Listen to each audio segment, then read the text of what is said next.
ఆ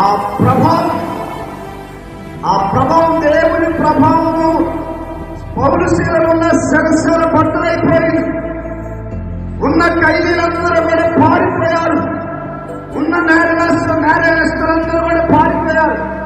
అయ్యా, పౌలు శీల కోసం దగ్గర పెట్టిన ఆ అధికారి అయ్యా ఏమన్నాడు?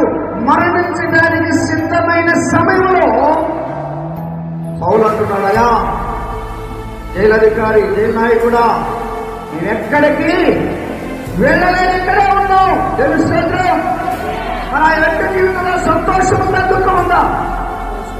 సంతోషమే. ఎందుకని మీరిద్దరూ పారిపోయినట్లయితే ఆయన చనిపోవాలి. వీరిద్దరూ తప్పించుకున్నట్లయితే ఆ జైలధికారి చనిపోతాడు. ఎంత తెలుసా? వీళ్ళిద్దరి కోసం ప్రత్యేకించబడిన ఆ వ్యక్తి మరి వాళ్ళిద్దరే పారిపోతే మీరు ఉద్యోగం చేయడం వేస్తా కాదు అంటే నాకు తీసేస్తారా తెలుసు. అందుకని నేనే చనిపోవాలని ఆయన వచ్చి వ్యక్తిలో ఉన్న కత్తిని తీసి పొడుచుకోబోతున్నప్పుడు ఏమన్నాడు? కేకేసారా లేదా? అప్పుడు ఆయన ఏమన్నాడు? అయ్యలారా, రక్షణ పొందాలంటే నేనేమి స్తోత్రం. మరి సంతోషంతో అడిగారా? ఫార్మాలిటీ కోసం అడిగారా? మనం కూడా కొనుక్కోసారి ఫార్మాలిటీ కోసం వ్యక్తి కోసం వస్తాం. అలాంటి వారి హృదయాన్ని పరిశీలించిన దేవుడే. ఫార్మాలిటీ బట్టి మనకు అవసరం లేదు. పోయి 540 అదే 500 సంపాదించుకోవచ్చు. నువ్వు 500 కూలి మానుకుని 200 కూలి మానుకుని నీ సమయాన్ని వ్యర్థపరచుకోవచ్చు. విన్న 4 మాటలైనా ఆ 4 మాటలు ఒక్క మాట అయినా నీ హృదయంలో ఉంచుకోవాలి. సంతోషంతో అడుగుతున్నాడు జైలారా, రక్షణ పొందాలంటే నేనేమి చేయాలి? పాపం మాట్లాడుతున్నావా? 2 సంవత్సరాలు అనుకుంటున్నారు, 2 సంవత్సరాలు దశలాగా ఇస్తున్నారు, 2 సంవత్సరాలు కాళ్ళు వేస్తున్నారు, 2 సంవత్సరాలు పరీక్షలు చేస్తున్నారు, గుడికి చేయాల్సినవన్నీ చేస్తున్నారు. మరి రక్షణ ఎప్పుడు పొందుతారమ్మా అంటే నోరు పెగలనే పెగలడు.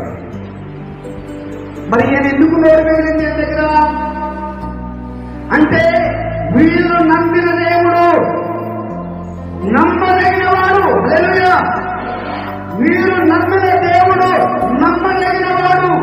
ఆయన యథార్థవంతుడు, ఆయన నీతిమంతుడు, ఆయన ప్రజలందరి సంతోషాన్ని చూసే దేవుడని తెలుసుకొని అప్పుడు అడిగాడు, అయ్యలారా, రక్షణ పొందాలంటే నేనేం చేయాలి?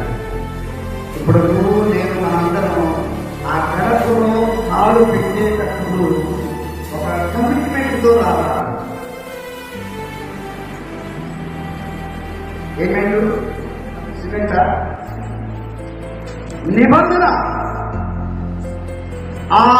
నీ కుడి పాదం ఎప్పుడైతే ఆ గుమ్మం దాటుతుందో ఆ గుమ్మం దాటేటప్పుడు నీ మనసులో తలంపు రావాలి, ప్రభువా నేను నీ వాక్యమును సంతోషించాలి, ప్రభువా నీ వాక్యాన్ని నేను అర్థం చేసుకునే మనసు దయచేయి, ప్రభువా నీ వాక్యం ద్వారా ఇంకా నా మనసు మారాలి, నా జీవితం మారాలి, నేను ఘనత కలిగిన స్త్రీలాగా ఉండాలి, నేను ఘనత కలిగిన పురుషులాగా ఉండాలి, నేను ఘనత కలిగిన పెద్దలాగా ఉండాలి, నేను ఘనత కలిగిన స్టూడెంట్ లాగా ఉండాలి అని ఆలోచన మనకి రావాలి.